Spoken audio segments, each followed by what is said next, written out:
That's what we called her. We knew she'd be the largest passenger ship in the world, but we didn't call her Titanic then. I was there from the beginning.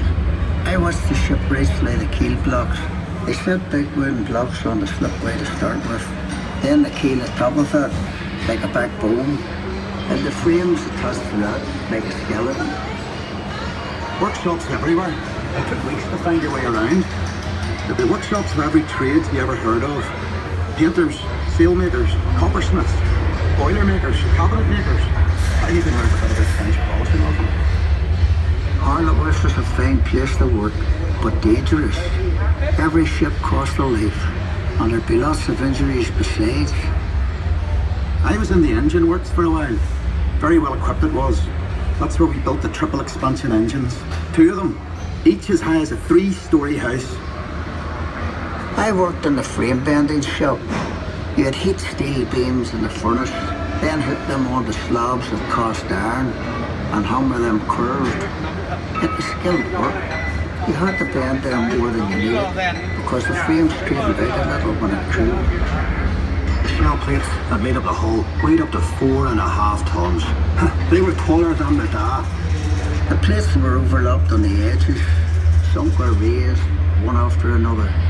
We called it clincher. One of the foremen taught me years ago. That's how you build steel ships.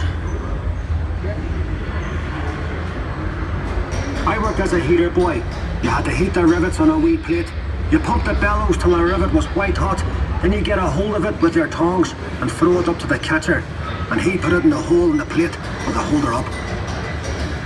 There were 2 of us on the other side of the plate with the holder up. We had to hammer the rivet so it filled the hole before it turned dull red.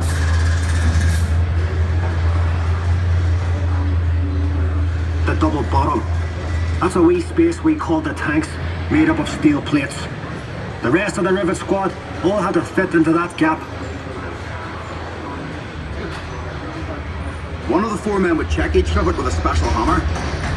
If it made a ringing sound, we'd have to get back and chase it out after work. I'd get scared working down in that double bottom. You only had candles for light. And the constant hammering against the shell plates. You could hear it all over Belfast. Some of those boys ended up stone deaf, so they did. We were paid 31 bob a week. The heater boy and catcher got 16 bob, but we all worked the same 54 hours. The upper deck was steel too, and part of the strength of the ship.